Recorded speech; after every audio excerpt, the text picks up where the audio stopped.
What's up guys, Coma, and I have another Splitgate tutorial. So this time we're going to be touching on a topic that I touched on very shortly in the last video, and that would be scaling. So I stated before that if you wanted to scale two certain ways specifically to start out with, so for example, here's the 2 units. These are the 2 units that I spoke about before. They are within terms of, these blocks. You have the 2x2, the 2x4, the 4x4, and the 8x8.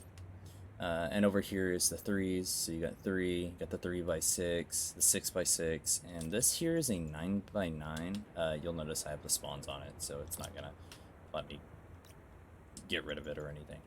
So this is 9x9, but it can be bumped up to 12x12 if you feel comfortable with it. And do keep in mind this here with the 2s is the way that I personally scale. There are probably a bunch of different people out there who scale differently than me, so if anybody else makes any different tutorials and that you're watching and anyone scales in a different way, this is personally what I started off with. Specifically the way that I developed my scaling style is that I considered the blocks that I used to use back in Halo 5, and I transferred that mindset over to Splitgate, which is how I began using the 2x2. However, the entirety of Splitgate is actually scaled in 3s, at least the newer Abyss is. So if you want to scale closer to the way Splitgate scales stuff, this is the way that you're wanting to scale. So I will have this map downloaded, by the way. The code will be on screen somewhere currently, and the code will also be in the description for anyone who doesn't want to pause the video and can come to the code later. So these are actually very useful for being laid out because you could easily block out something in this map. There's plenty more. You'll notice I have these walls up, and we'll get to that. But you can take these blocks and you could just take them, duplicate them. You can connect them however you want. Make your own map out of these simple things. However you'd like. You're welcome to design whatever you want here. Get used to whatever scaling you feel like you're comfortable with, and play around with it. So, yeah, these are the 2 scale systems. Now, moving on to the next thing over here is an example of the scaling. Now, these things are pretty much one-to-one the same, they're just scaled differently. So this actually needs to be pulled up. Yeah, I forgot to do that actually in my time-lapse that I'm sure you saw at the beginning of the video. So over here we have the 2x2, of course. Now you'll notice that it's very small, it's kind of tight. There's not a whole lot of difficulty getting around, and that's fine. You can make your maps as difficult or as easy to maneuver in terms of verticality. So understanding this scale, just know that it's very tight, it's very fast. For context, this is actually the same scaling that I used for my Guardian Redux and Chasm. So this is very similar to what you will see on those maps. So going on over to the 3-unit scaling, you'll notice that it's drastically bigger, it takes a lot more time to get to certain places, and my jetpack is required more. Actually is completely depleted by the time I get up to this final ledge here. So to keep it brief and to showcase both ways that you can scale, the official Splitgate scaling is a bit more drastically meant to be vertical, I feel like. I could technically be wrong, but this basically requires your jetpack to be drastically more used in comparison to my personal style. I like the personal style in terms of, fluttering, and allowing players up to certain areas without necessarily wanting to take away everything away from them. So that's definitely something to keep in mind in the ways that you want the players to play your map. You can, let them feel a bit more comfortable and the more open, or you can make them feel a bit more, intense in these tight, um, more fast-paced type of areas. So moving on to the next thing, and we can kind of just get rid of these here. We now have verticality. So verticality is very important in terms of understanding level design, especially in games such as Splitgate or Halo. So I kind of have this mock-up. It's not any terms of a map. These are just be big doorways that I have just kind of designed, just like very simply. So this is to show how verticality is, affecting gameplay. So you'll notice that, I can't really see anyone who's actually, like here, for example, or, I would have to jump up here to, be able to access those sight lines here. So I can just barely see up there. And, I can't get up there, which, if I lowered that down, then I would be able to. So you can already see that because of my verticality and scaling, I cannot interact with certain sightlines. But the problem with verticality in these cases is that you don't want it to be too overpowering. Now, there's multiple ways you could balance verticality. Especially in Splitgate, you could do portals. Portals like here, for example. Here, I guess I'll just throw one to give a very good example. I think this one should do. Yeah, that should do. So if I threw one there and I threw one here,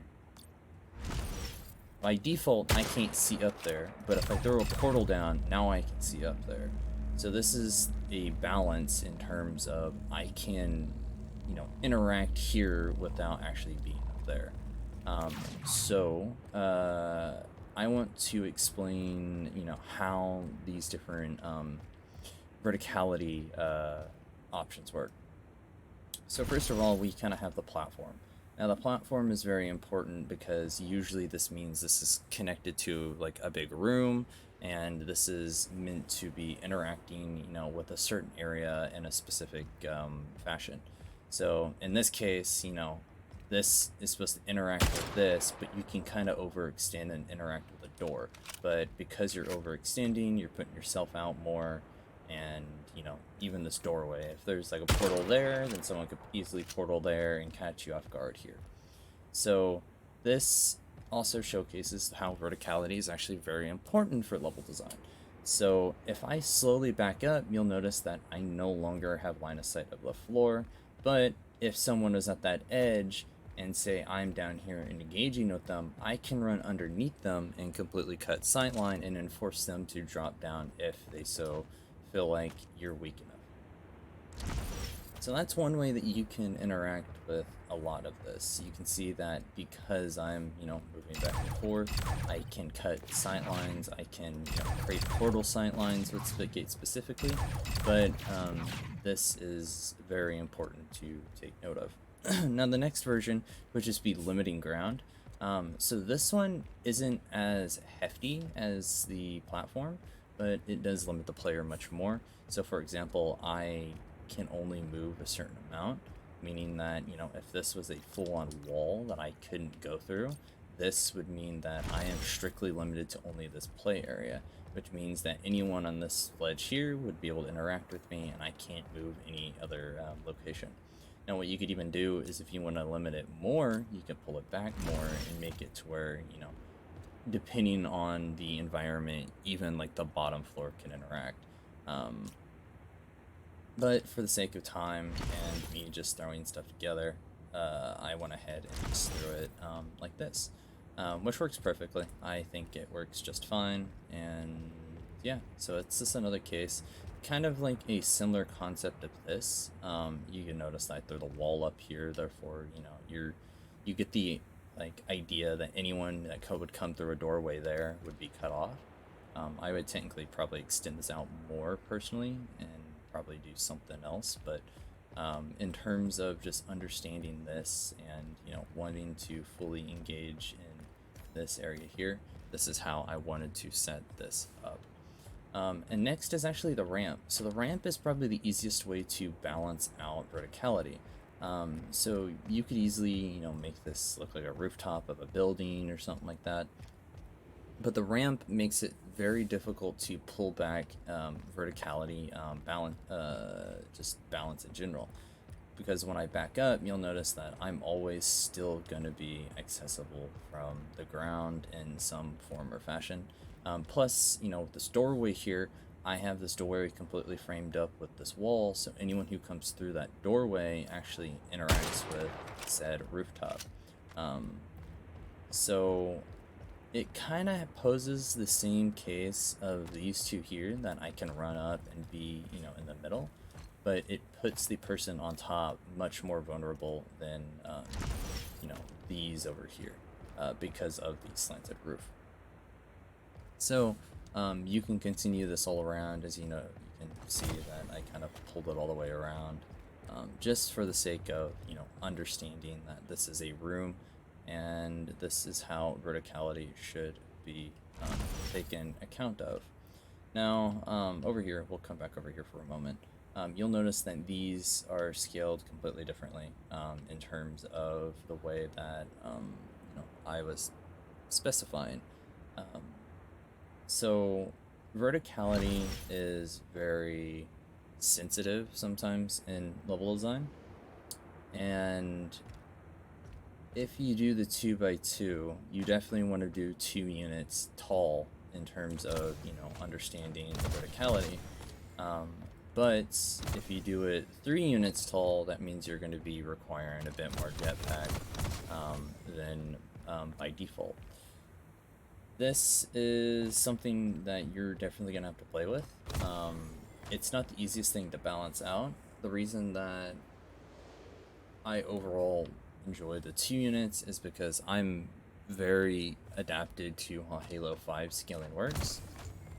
So I really did enjoy the easy access and clamber spots in Halo, but Splitgate tends to have some very hefty booster jumps and stuff like that. So it's very noteworthy that, going from bottom floor to top floor is very sensitive on its own, trying to adapt, pathways and stuff like that upwards.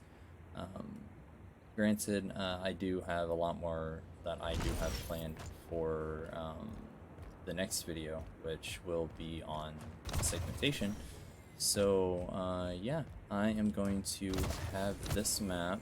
I might segment it, I don't know, maybe not, for download, so y'all can just download it. You can run around on it, you can pick it apart, completely figure out what you are comfortable with in terms of building your own map. So yeah, that is overall the understanding of scaling and verticality, and I hope this helps anyone who is currently struggling in this topic and trying to kind of find their own ground to stand on. Before I do end up kind of going, it is worth noting that adapting your own style is fine. So, you don't have to use the 2x2 or the 3x3. You can, make your own. Technically, you could, bump this up to 4 if you wanted to, if you're going for a more Quake style. Quake is very much so something that a lot of map creators are kind of mimicking right now, because games like Halo and Splitgate take heavy inspiration from games like Quake or Doom.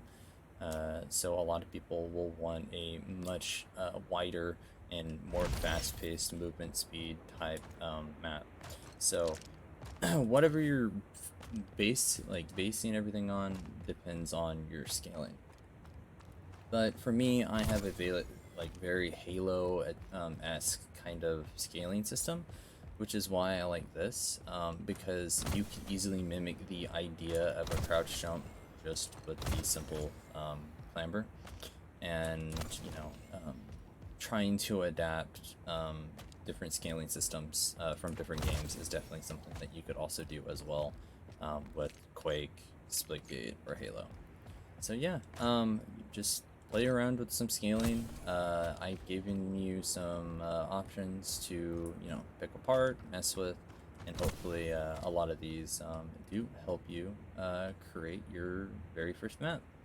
So if you guys enjoyed, I do have a lot more Splitgate content coming up in terms of Map Creator.